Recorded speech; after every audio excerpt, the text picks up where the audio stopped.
$2.98.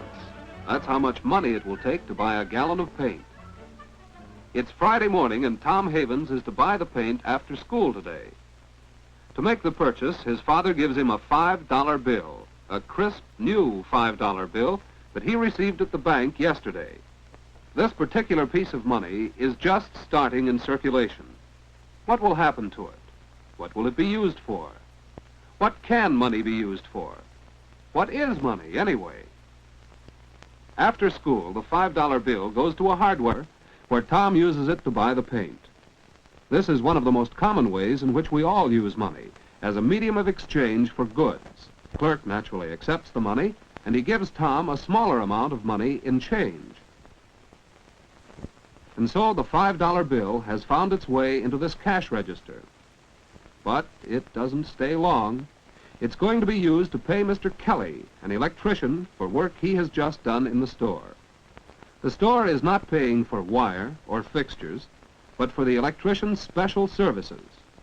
This is another use for money, as a medium of exchange for services as well as for goods.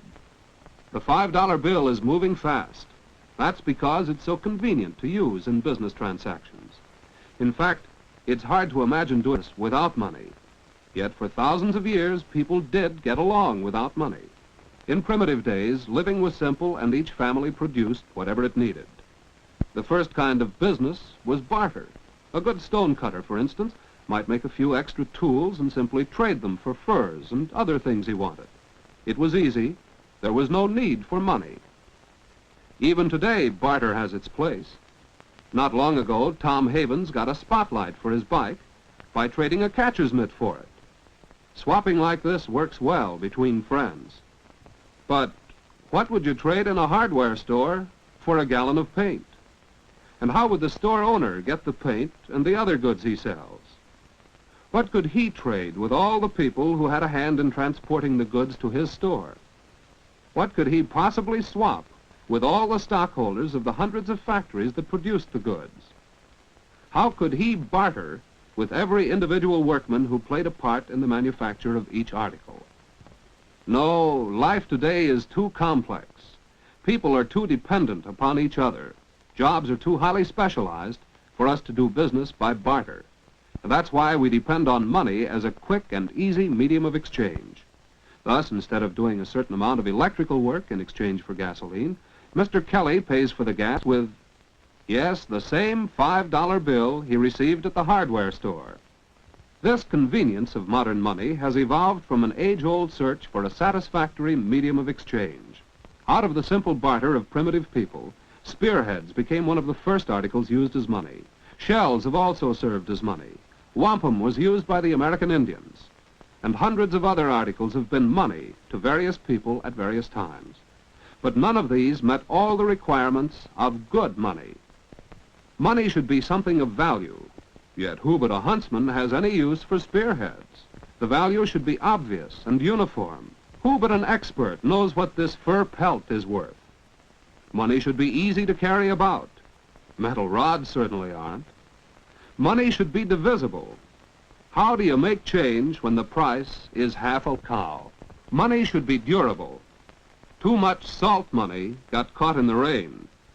Out of such trying experiences, gold and silver emerged as the most durable, most convenient, most satisfactory money. For greater convenience, men started giving out gold and silver coins with values imprinted on them. Later, governments took over the exclusive function of coining money, because unscrupulous men began to cover cheap metal discs with gold and silver plating.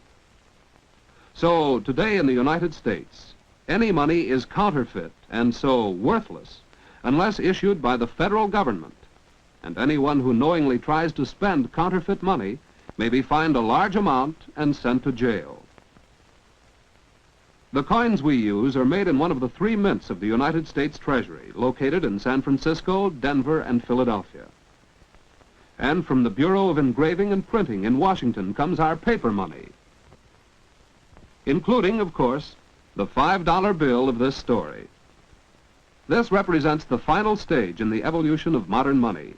For while metal coins are handy for dealing in small amounts of money, when transactions require larger amounts, paper money is far more practical. A $5 bill, for example, is much easier to handle than, say, $5 in dimes. And just imagine buying something that costs $100 and paying for it with 10,000 cents. So the values of the money we use every day are the values fixed by the government.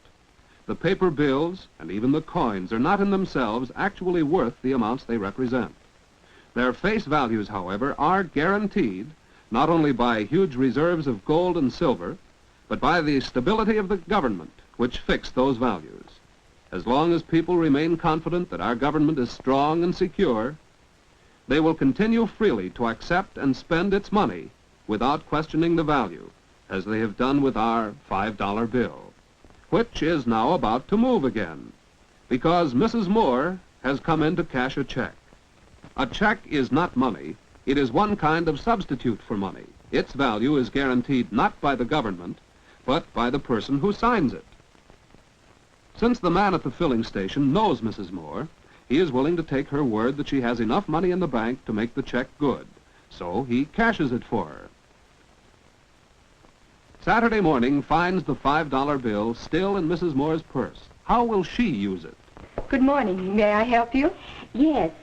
Can you tell me the price of those bookends in the window? Yes, that pair is $8.75, and most attractive. I'm afraid that's more than I care to spend. Do you have a cheaper pair? I do have one pair left that's an exceptional value. It's really worth $6.50, but it's on sale at just $5.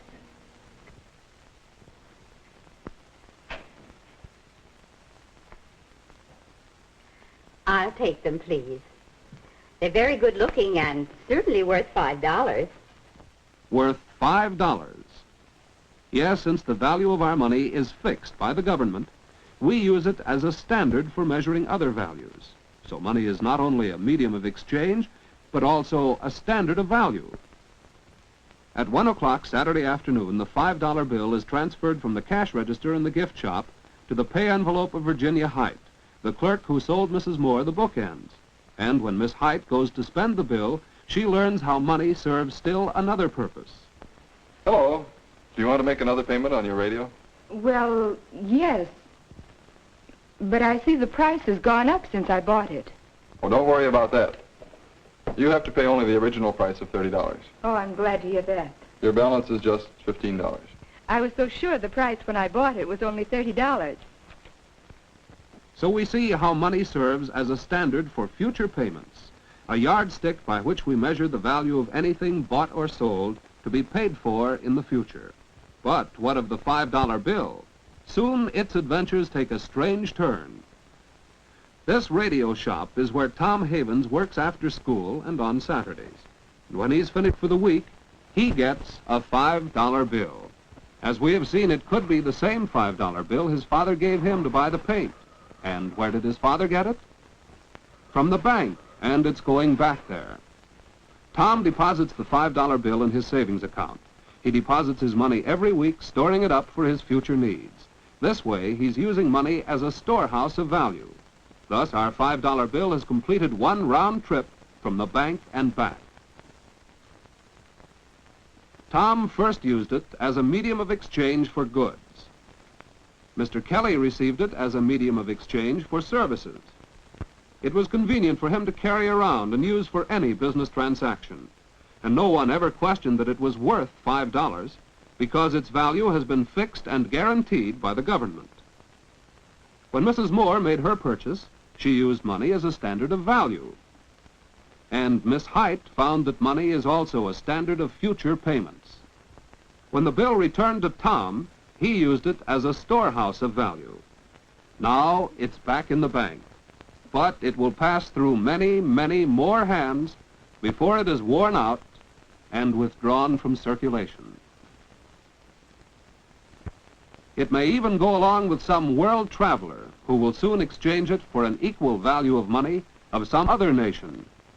For modern money, convenient to use, it is money which makes possible our complex international society of business, trade, and travel.